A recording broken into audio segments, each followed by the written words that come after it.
In this fourth lecture on single phase transformer, we will discuss about the transformer on no load or no load operation of a transformer, which is very important for finding the transformer performance, transformer efficiency, and lots of things depends on the no load operation of a transformer.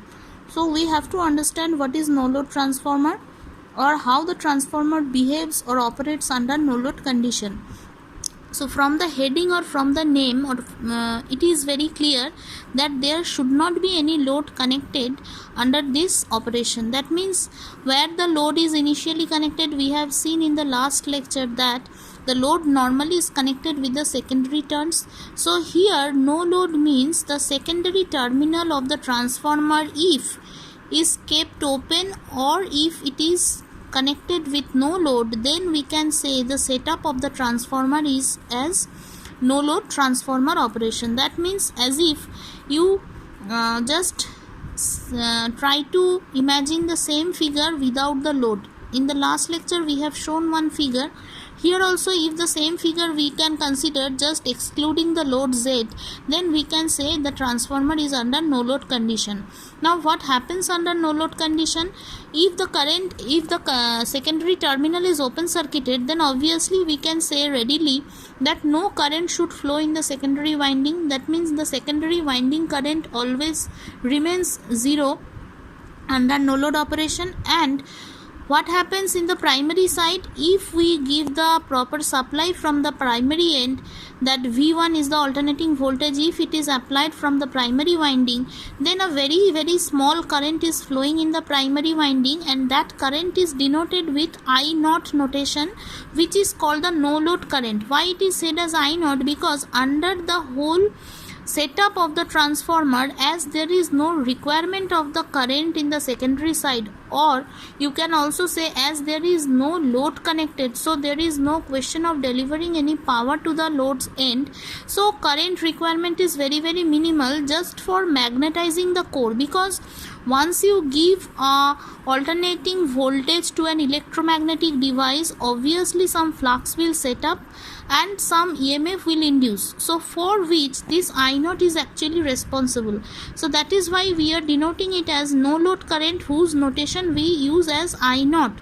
This no load current how is utilized inside the transformer? This no load current again can be said as having two components. One is said as the I mu and another one is the IW. These two components are responsible for magnetizing the core as well for supplying a very minimal core loss. The component I mu is called the magnetizing component. It actually magnetizes the core, or in other words, it is actually setting up the working flux phi m.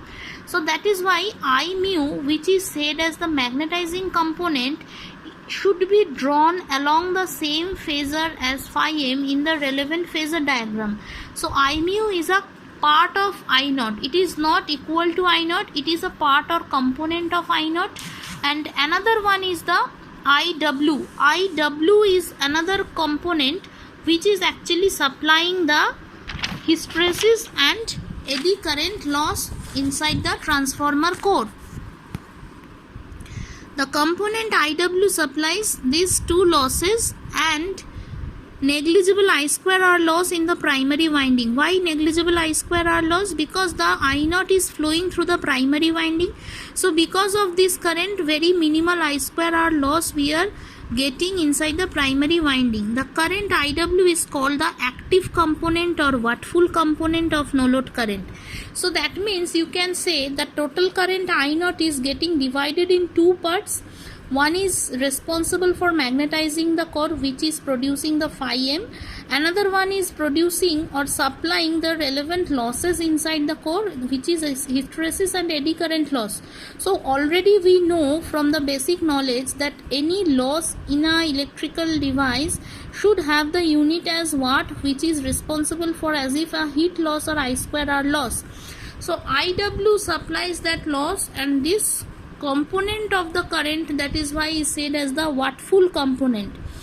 And the reactive component or wattless component is the I mu, which is responsible for magnetizing the core. Because of this component, the core is actually magnetizes itself, for which no losses we are getting actually. So this I mu component of I naught is said as the wattless component or var component of the current, and IW should be drawn with the applied voltage V1, and the no load current I naught is normally as small as of the order of 3 to 5% of the rated current of the primary. So this is all about actually the transformer no load operation. Now you see the phasor diagram here, it is drawn. This phasor diagram is also very important. This phasor diagram, how we have drawn here, we are showing that same phasor diagram for ideal transformer here is drawn with some modification. Phi m is drawn as the reference phasor. Now V1 and phi m are related at 90 degree displaced position. Phi m is lagging V1 by 90 degree. Now the whole current of the transformer under no load condition is I naught. Already we have said.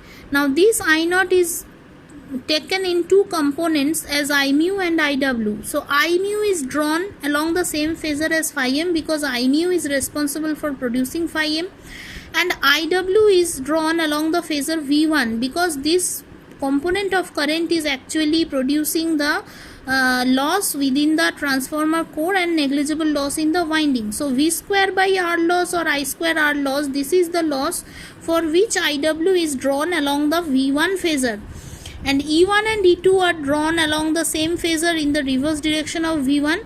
Here no V2 is shown because V2 was available across the load connected. As there is no load connected, so there is no question of any V2 here.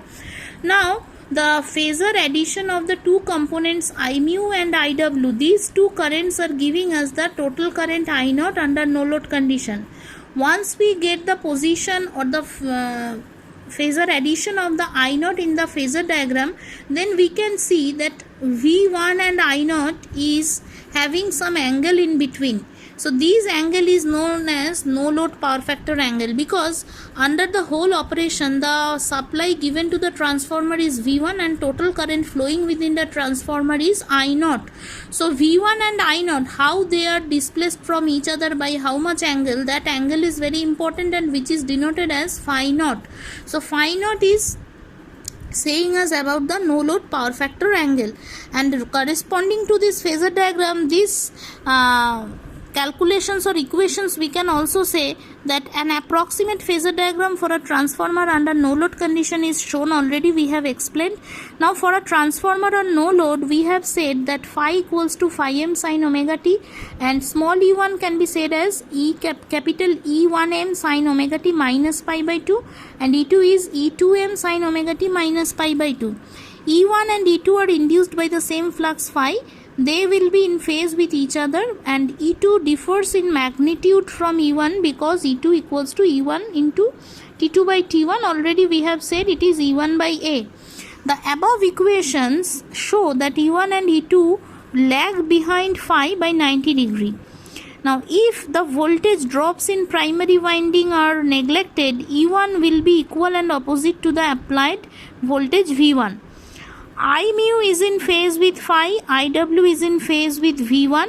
The phasor sum of these two currents gives us I naught, and angle phi naught is called the no load power factor angle. Now this from this phasor diagram, IW can be said as I naught cos phi naught, I mu can be said as I naught sin phi naught, and I naught can be said as under root IW square plus I mu square, and we are defining cos phi naught as IW by I naught.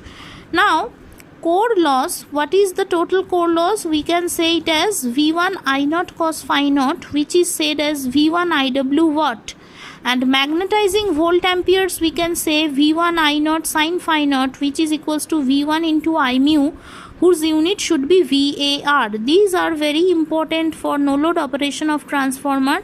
We should keep in mind what is IW and what is I mu, how they are related with each other, what is cos phi naught, and core loss how we calculate, it is just V1 into IW, and magnetizing volt amperes are V1 into I mu, whose unit is volt ampere reactive.